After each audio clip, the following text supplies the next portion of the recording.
We will start the program.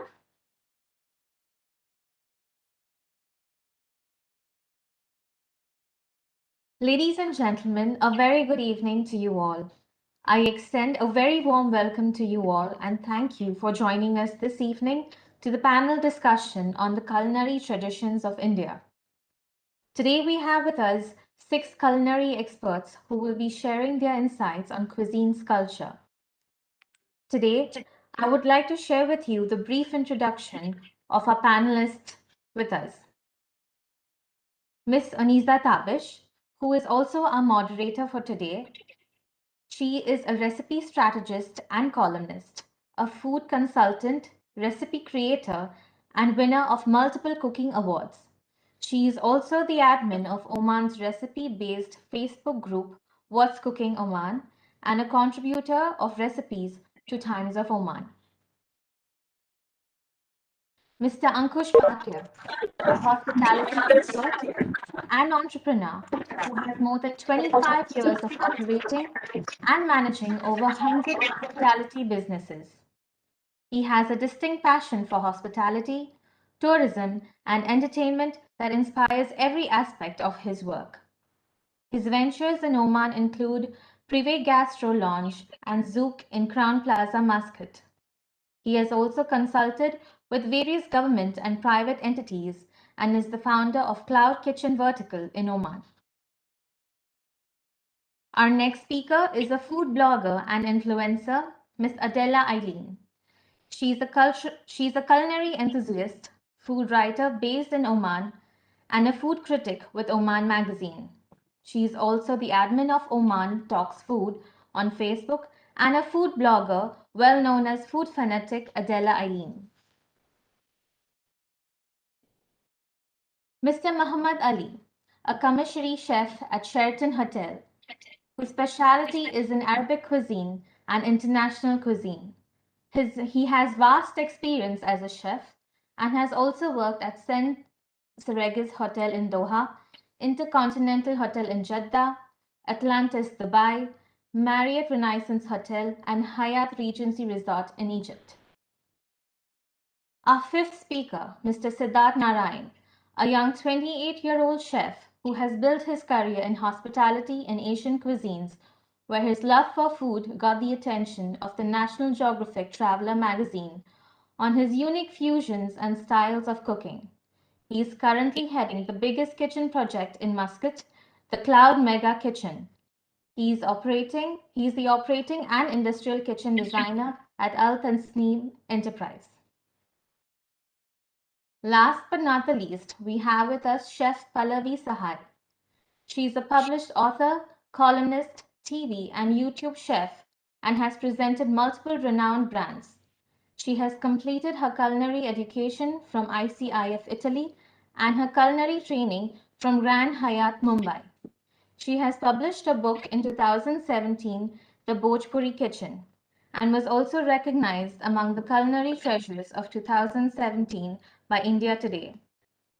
Pallavi has also featured in numerous web shows on online channel India Food Network and has also hosted many shows on Sarjeev Kapoor Khazana.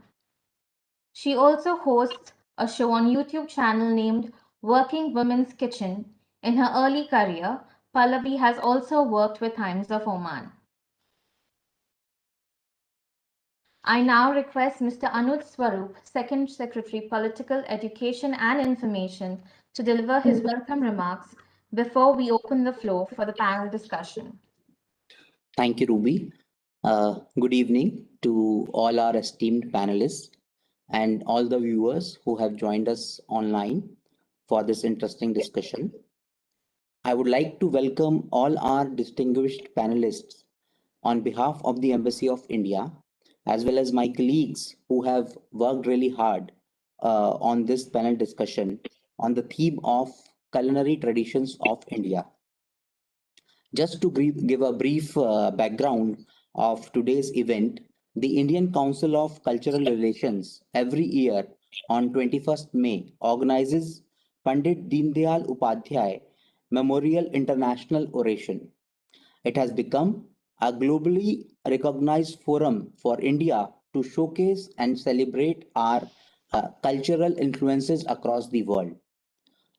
Recently, the fourth edition of Pandit Deendayal Upadhyay Memorial International Oration was organized on 21st May, and the theme this year was Power of Indian Cuisine. It also coincides with the World Day of Cultural Diversity, on which this oration is organized every year. And the first oration was delivered by former External Affairs Minister, late Srimati Sushma Swaraj, in which she spoke about the soft power diplomacy and its manifestation across the world. She emphasized how India's rich and varied cuisine has become a part of our soft power. In previous years, it has been organized on various themes. In 2019, the theme of oration was Sanskrit language, and in last year, the theme was Ayurveda.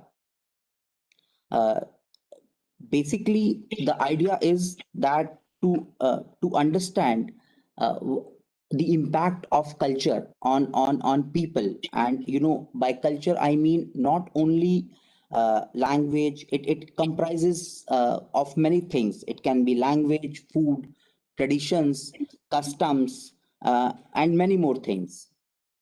And culture acts as a influencer, uh, which is not very conscious. Many people get influenced positively by customs, by culture and traditions of a country, unconsciously. And cuisine is one part of it. uh, like Indian cuisine is well known across the world, and for many of us who live in El Gulf region, we see that there are many Indian restaurants, and our colleagues from different countries really love the Indian food. In fact, whenever I am meeting my colleagues in the other diplomats of other countries, it's always one point of discussion. And I have always found that many of them love Indian food. So without taking much of your time, I would now request our esteemed speaker, Ms. Oniza, to take this discussion forward. Thank you. Thank you so much. Thank you. Uh, Thank you so much. Such an honor to be here and share the dais with such eminent personalities in the field of cooking. Now, as a child on my trips abroad, I was often asked this question: "Is what is India famous when it comes to food?" Now, at that time, I was perplexed. I did not have an answer back then. But today, 30 years down, yes, I'm that old, 30 years down the line, India has answered this question for all of us. Indian food is diverse thanks to the Indian chefs, the Indian restaurants. We have Indian bloggers. We have, international cooking shows that feature Indian participants, contestants. We have this non-stop airing of Indian cooking shows. And thanks to all of them, our food, that is Indian food, is now on the global map. The Indian menu is no more a stereotypical menu, but a menu that leaves the world in awe and mystery. Now, we are all known for our spices. India is known for its spices, but the world now does not just know about our spices, but is also researching on our spices and using them. So, hello, Starbucks turmeric latte. We all know it is our very, very ancient haldi doodh, the most humble turmeric milk. So, what I would like to say is that India is now recognized among the top four cuisines in the world, and it's not only popular in United Kingdom but also United States, Japan, Germany, Thailand, the Middle East, and yes, Oman. So, without much ado, I would like to, highlight the similarities, the influences, the commonalities of India and the local cuisine of Oman. So, the Omani pantries showcase a very, very strong influence of Indian food where their pantries are concerned. So, there are two most popular spices that came in from India, and they are black pepper, which is known as filfil aswad in Arabic, and cardamom, which is known as heel. Now, black pepper always has had this fantastic history, as it is was always considered a very precious spice. The Romans traded it for gold, and in Oman it came from it was introduced by Omani traders, because Oman was always seen as a central point of trade between Asia and African countries. Now, no Omani cuisine, or especially the savory kind, is complete without filfil aswad, which is black pepper, and it is India, especially the Malabar coast that it came from.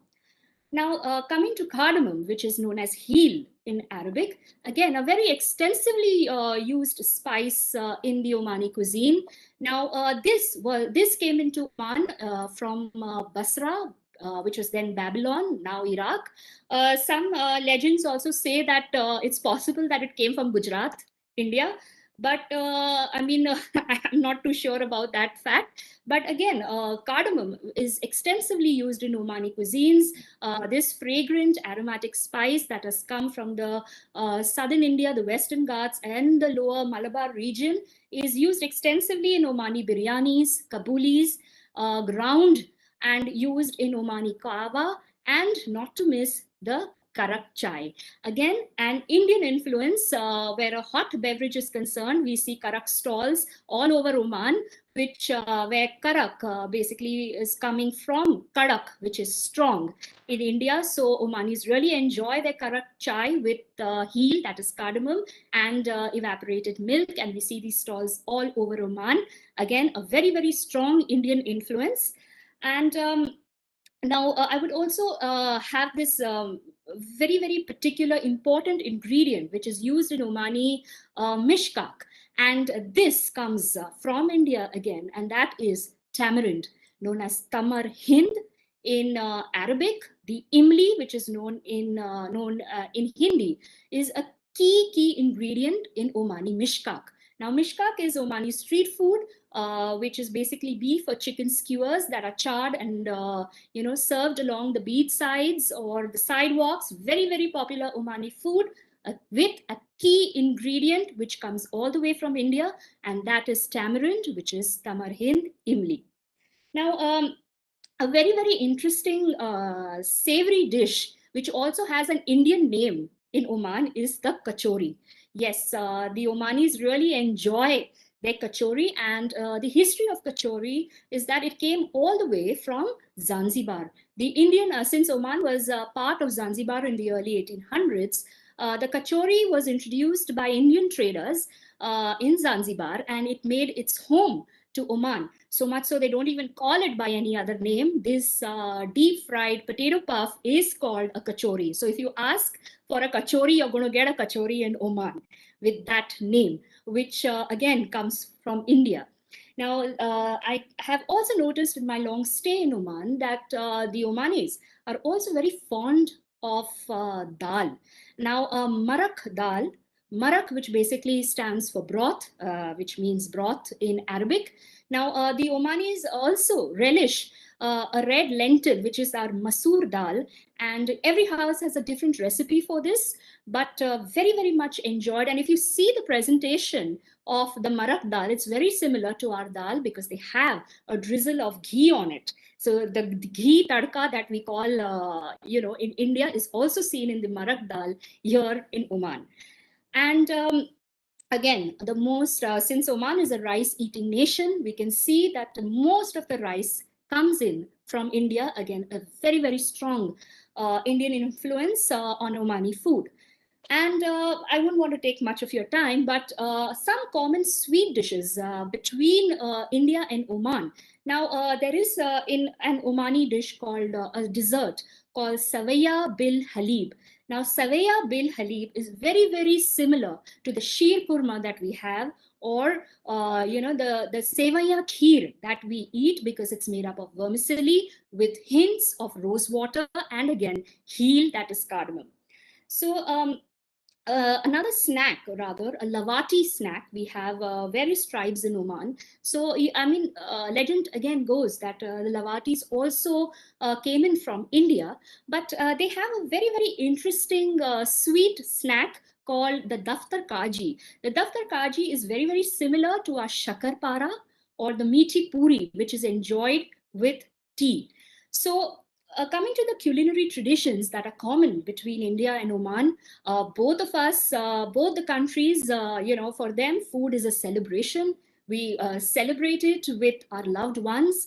We have joint family systems. We all gather together on festivals as well as otherwise, try and eat one meal together. And, we also sit on the floor. The Omanis also sit on the floor. We make use of our hands to eat our food. The Omanis also use their hands to eat their food. So there is so much of, common things between the Indian and the Omani cuisine or their traditional way of eating. And last but not the least, I'm very, very happy to bond with my Omani friends over butter chicken. And yes, they know the pani puri, thanks to the Indian restaurants here. And in fact, I have a friend who is an Omani restaurateur, and he has made it a point to feature butter chicken with paratha and karak tea. Now, doesn't that make me a proud Indian? It sure does. So now I would like to ask Mr. Ankush Bhatia to give us an insight on the power of Indian food to connect people across the globe. So over to you. Thanks, Vanessa. That was interesting. Good afternoon, ladies and gentlemen. Pleasure to be here. I'm Ankush Bhatia, big time foodie and hospitality professional who's happily settled in this beautiful country. For me, food is emotion, food is a memory, food is joy, food is your identity, I feel. And I think most critical is food is a connection. Well, I strongly believe food connects people and plays an integral role in every culture. Food is also a great vehicle for sharing culture with people from different backgrounds. In India, eating food is just not an activity. In fact, it's an important social tradition, and I think that's the same here in Oman, I've seen. Whether you consider yourself foodie or not, I think food is a big part of your daily routine. Also, food has a way of bringing people of all backgrounds together. Uh, it's the focus of celebrations, get-togethers. I feel food shows our values and the way of life. Someone very, very famous said once, there is no love sincere than the love of food. Food culture has its place in every region in the world, and I really love that, it can be used to bring people together from different cultures. Similarly, India food is the fourth most popular cuisine in the world, I guess, and it's played a huge role in this. And I think Indian cuisine dates back about 5,000 years old, it is. And every region in India has its own delicacies, its distinct style of cooking. Since the cooking method and ingredient varies with changing areas or regions, each dish has something so unique to offer in India. Indian cuisine is also, I think, shaped the history of international relations. For example, look at the trade between India and the rest of the world. The taste and flavors of India has, I think, traveled across the globe. It's a very proud thing. Indian food has managed to satiate the global taste buds, which is something to be very, very proud of. So many of our dishes have gained immense popularity worldwide. Well, who can forget the Indian curry? Today, today you watch any international cooking show and you will definitely see how chicken tikka masala or Indian curry is there. Chicken tikka masala, in fact, has become the national dish of Britain. Curry international appeal has also been compared to as the popularity of pizza today. Have you heard of kebabs? Now that is someone, I think now that is everybody who loves kebabs knows about it. The exceptional mouth-watering meat dish, which has made its international markets. You get different types of kebabs. In fact, my mouth is watering just now while talking about it.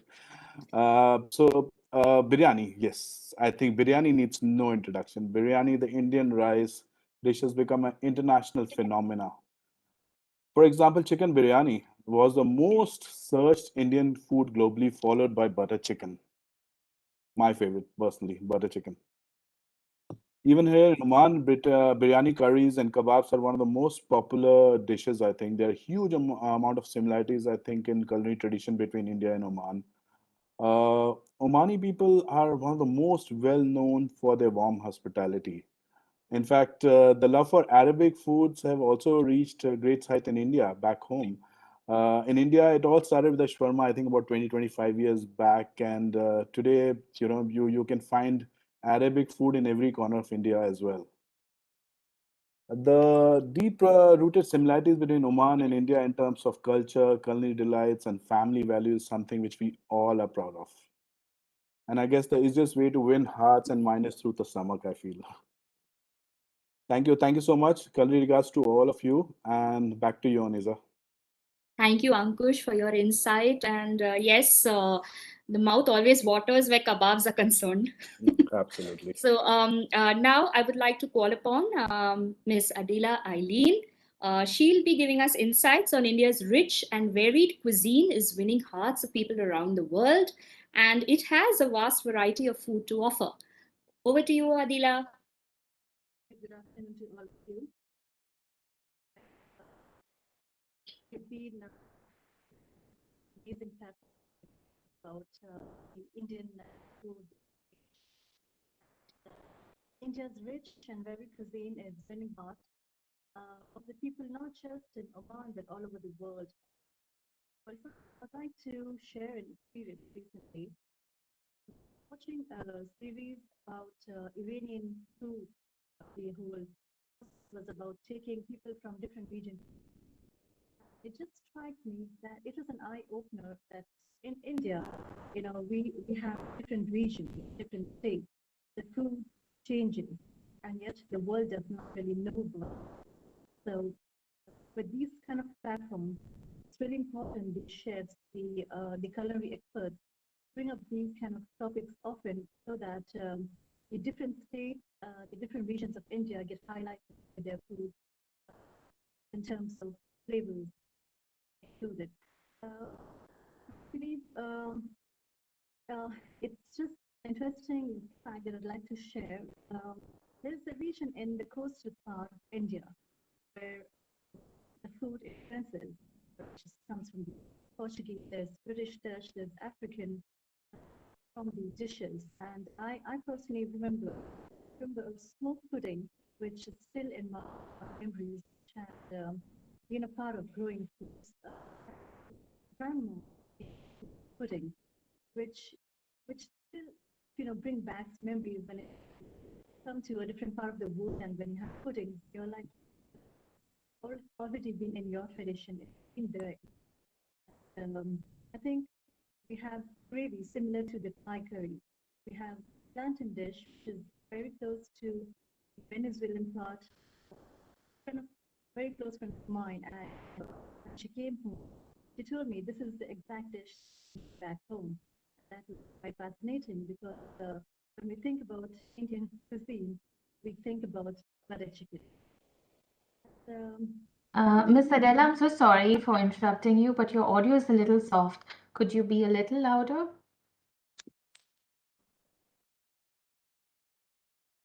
Is it fine now? Okay. Is it clear now? Better, Yeah. better. Better. Yes. Okay. So I think being in Oman, we are blessed with some of the amazing Indian restaurants.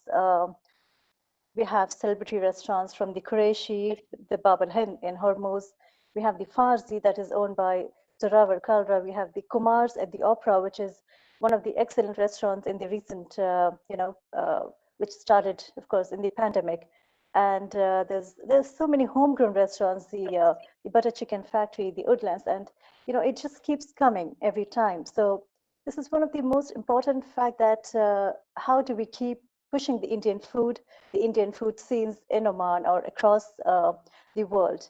I think the best part is to actually have exhibitions and to enhance the Indian cuisine. The chefs play a very important role. The culinary experts play a definitely important role. So I think it's time for Indian culinary experts or the chefs to talk about how Indian food is not just butter chicken.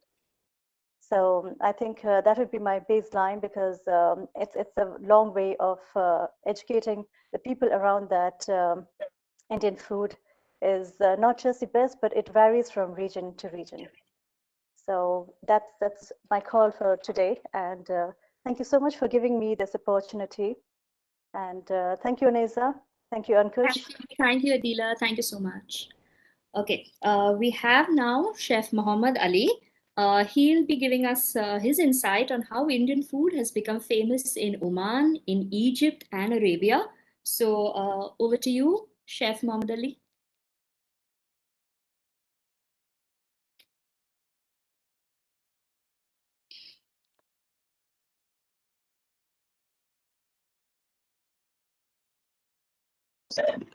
Hi, good afternoon, everyone. I would like to welcome you all, and I'm honored to be here.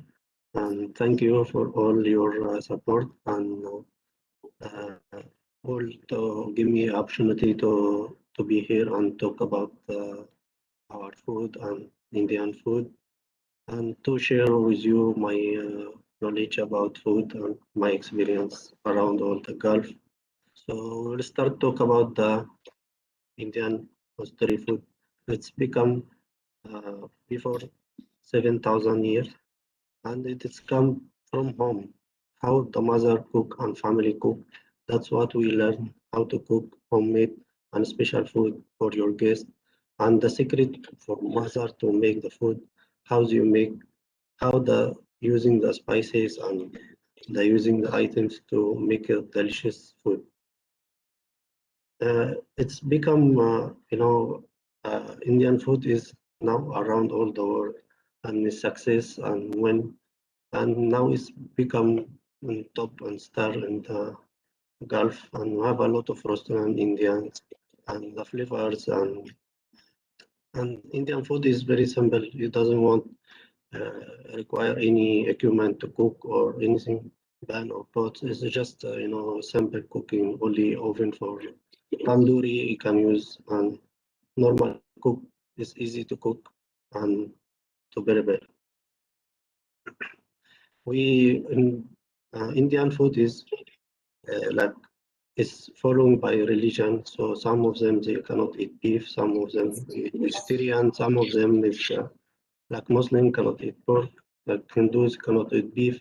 So it's different, and the food is different from north and south. Is totally different. So some of them they use curry in south. Some of them use different seasoning, and how they use the seasoning and the spices is very delicious, and they make the food is very delicious. How they make and they get the whole pieces of the seasoning and spices and they toasted and they grind. That's the flavor come from the seasoning, make it more tasty. Like the curry and ginger and they using some uh, like a turmeric, saffron, Kashmiri This seasoning we don't have it. If for our countries before we don't have any knowledge about curry, about Kashmiri. That's what we get from Indian. Uh, we learn some item from Indian chefs and around the world. Some of them is using ginger and garlic, so we grind to make it more flavor and to make it more tasty. And also they have what I like is chutney is mint chutney, tamarind chutney. So and Indian pickles that's make it more delicious when you have appetite, open your appetite to eat more. And plus also some salads. There is potatoes, you call it alo salad, and some chan masala, chickpeas, and paneer cheese, and kashumbar salad. This we have similar food to Omani and Arabic food. We are calling this fattoush. You just same salad, just toasted bread. So we have similar also for salad like hummus. This is famous around all the world. You are using chopped hummus or chopped chickpeas, and we have also potato.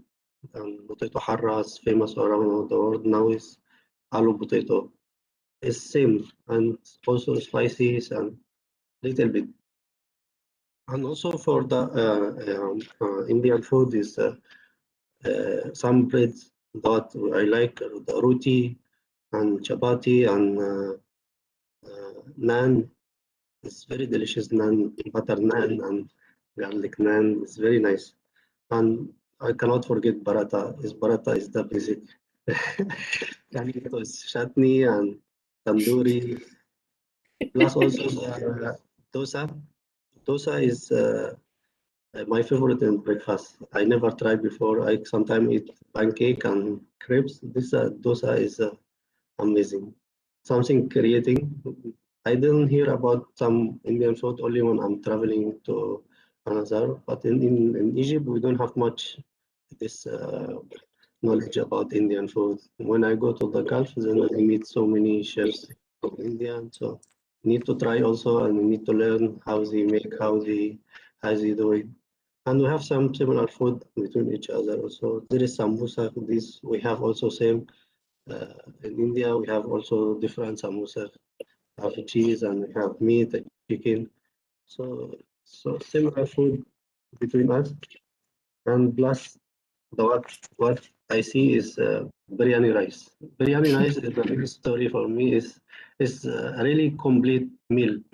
Has rice and whatever chicken or meat or fish, and plus the yogurt. They call it raita. And we have also cucumber yogurt. You call it raita, but you add some vegetable more and different flavor.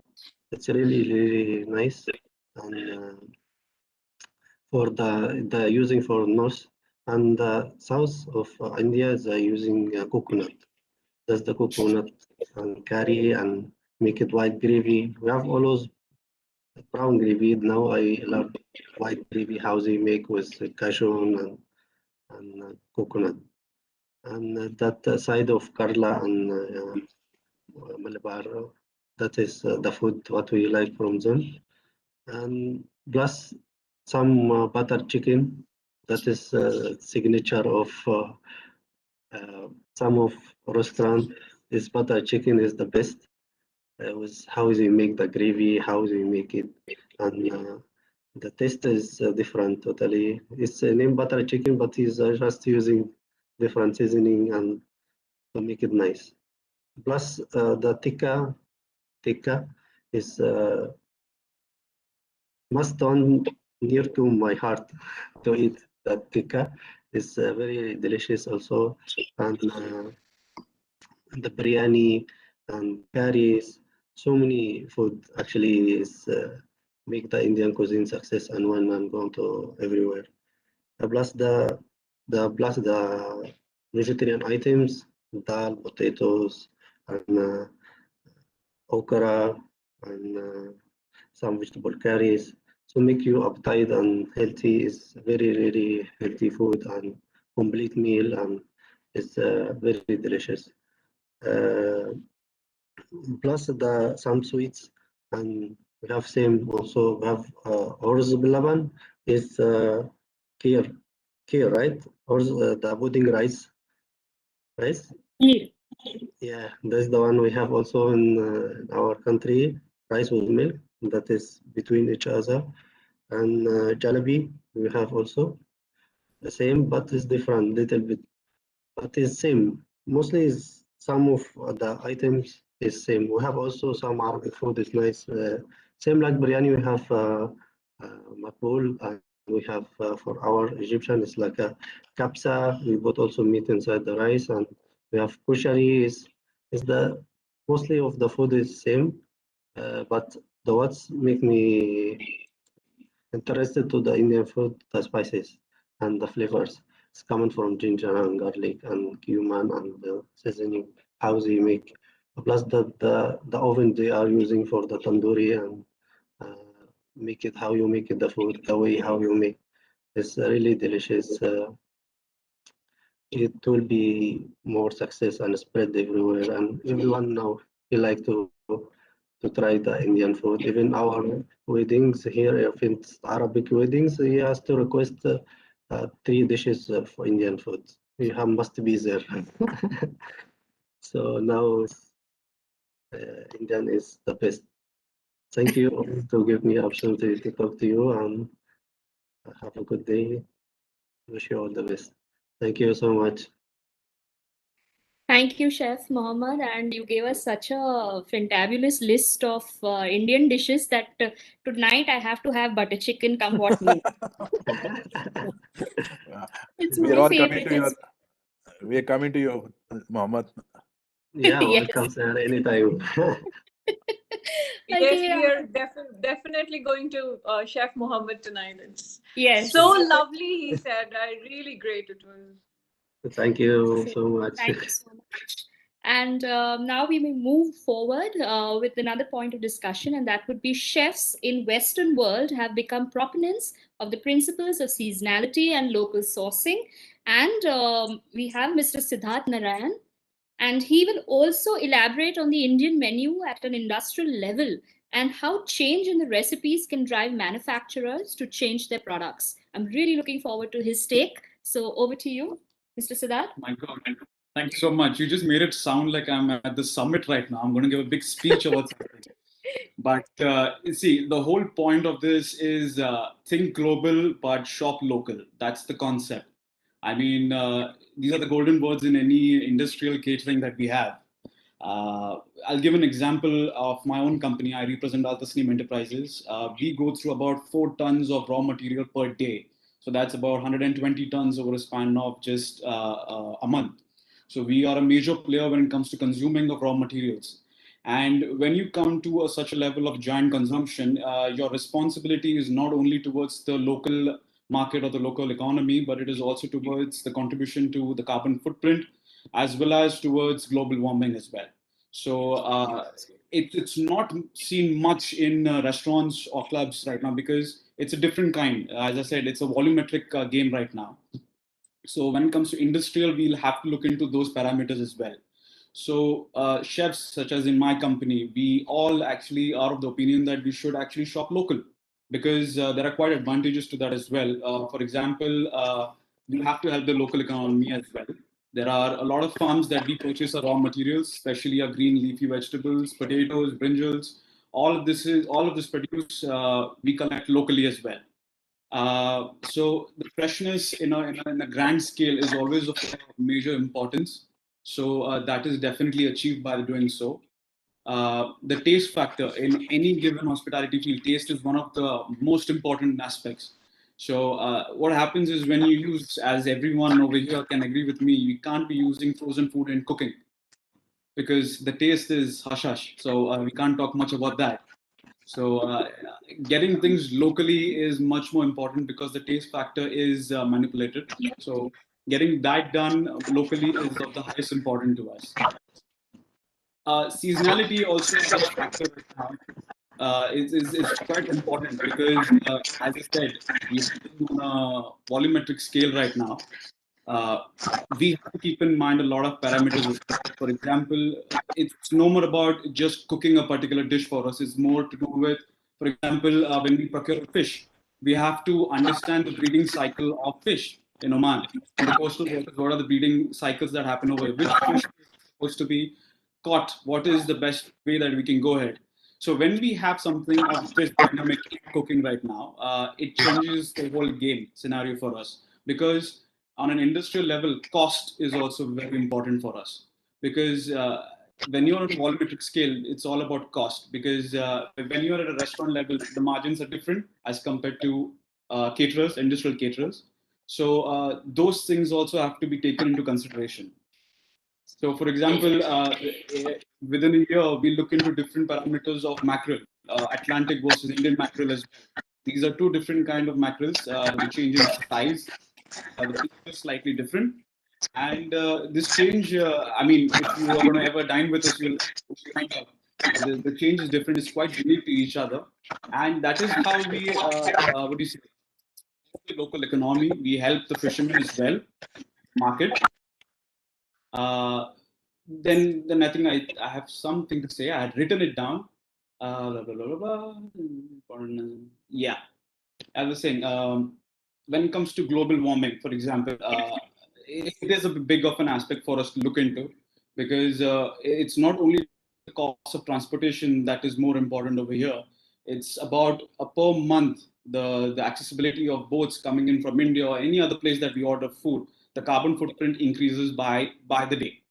So, as a company, we are actually, it gets me really, I mean, it's really pleasure that to tell you 75% of our produce is local, including meat, including vegetables. We go with local produce itself. So that way, I definitely say, and I'm a person of an opinion that we should definitely source local, because I mean, at the end, the customer needs to be happy. That's the number one rule in hospitality. Customers are always happy. Customer will be happy. So that can achieve if you do this one or two basic steps.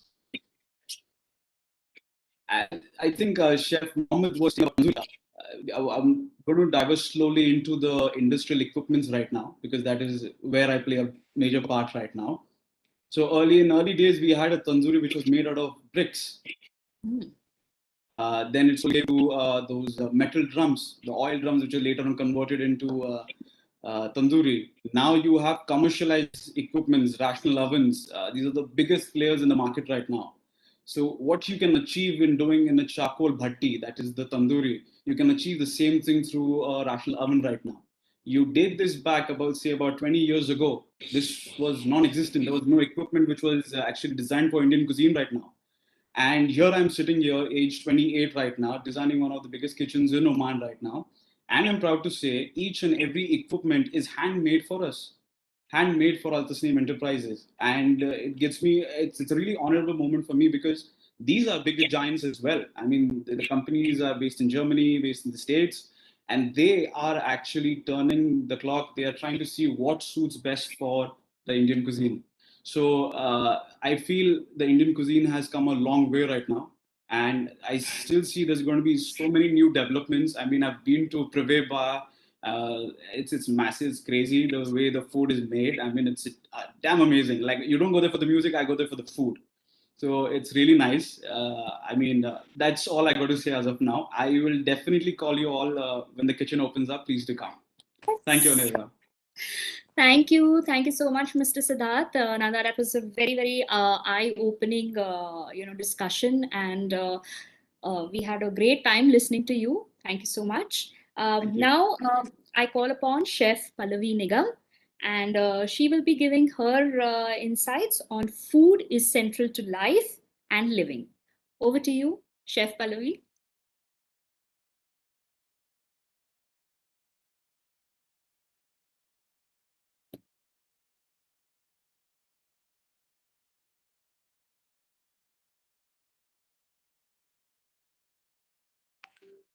Hear me now? Yeah, okay. So thank you so much, Uneza, and thank you so much, everyone. I'm actually in awe of all of you. You guys had such beautiful points, and you guys said it so beautifully. I'm actually enthralled by all the points. Thank you so much for having me here. And the way the way Ankush started, the food has the emotional aspect and the connection aspect. So also I would like to say the same way I see it, the food being the central to life and living is the same way I see a great emotional resonance in the food. You know, it I would just add that it doesn't only help us to get connected to the others, it also helps to get connected to our own selves, the days when we need it the most. uh, for example, if we are feeling a little bit sad, then we just need to cook something from our childhood, and then we will be in a better mood because we will enter that through the food memories. We will enter to that zone of safety, the zone of carefreeness. So it helps us to, that's why the food of childhood is also called also termed as comfort food, right?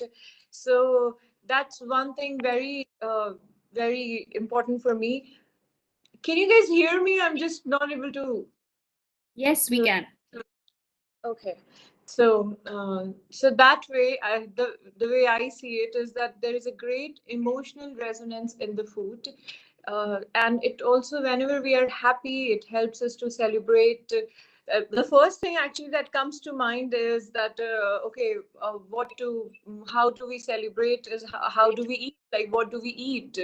So that's there, and the emotional resonance, the emotional connection with the food extends beyond our individual moods, and it goes to the moods of mother nature as well. Because if you guys have noticed that the moment it starts to rain, the first thing we want to do is, you know, hear those rhythms of something being fried in our kitchen, and something, you know, spicy. We feel like eating something spicy. So and the same way, if it's winters, if and we have not eaten the gajar ka halwa, we feel like something is missing. So there's such great connection with food, the emotional connection, and if it's summers, of course, it has to be mango. Festivals, when festivals are there, the only way we know how to celebrate the festival is that to just cook the food of what we have eaten in our childhood.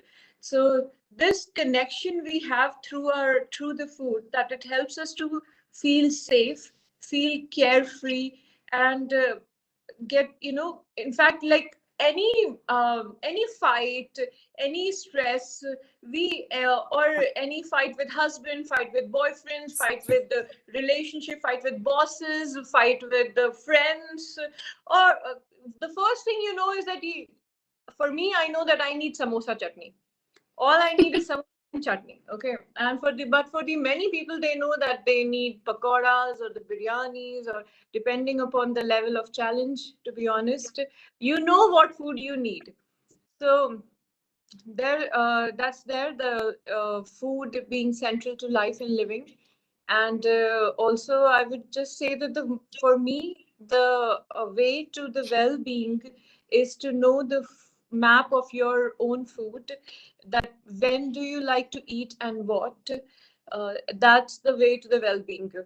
So that's how I see it, the food being central to the life and living. Okay, I'm done. Thank you so much, Chef Pallavi. And you're absolutely right about when we get angry with our husband. You know, cooking, I think, is at an absolutely different level. I think we Yeah, did churn out the best dishes at that time. So, exactly. thank you. No, so for me, actually, the only way people talk about meditation and all, the only way I decompress my mind is go inside my kitchen and prepare what my mom used to prepare. And my whole Oh, kitchen, unknowingly, is exactly the way it was my mom's kitchen. I'm obsessed with pestle and mortar. I'm obsessed with strainers, and I'm obsessed with spatulas. Like so many types are there, you know. So to be very honest, I know myself through my kitchen. true. And the It's moment, you our know, there are identity.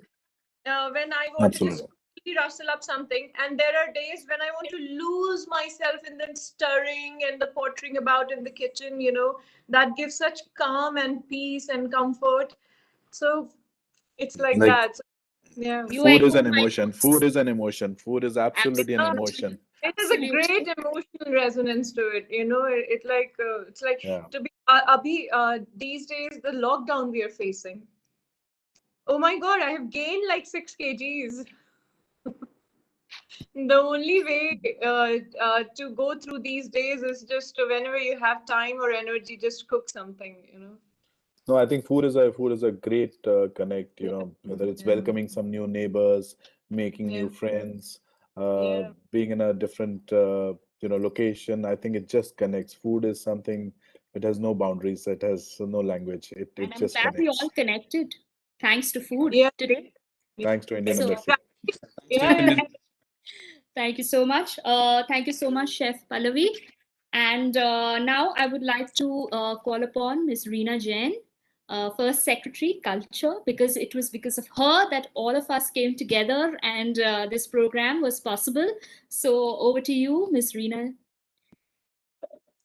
Thank you, Anisha. And hi, everyone. Yeah, the discussion today was really very engaging and it is really very interesting. And I convey my deepest thanks to all the wonderful speakers of today's panel discussion for joining us and giving their insights into India's culinary traditions. And we look forward to hosting more such events in near future. And we love to catch up again. And with this, we conclude our session here. And thank you so much once again for your participation. Thank you for having us. Thank you for having us. Thank you. Thank you. Bye, Thank you. everyone. Bye. Bye-bye.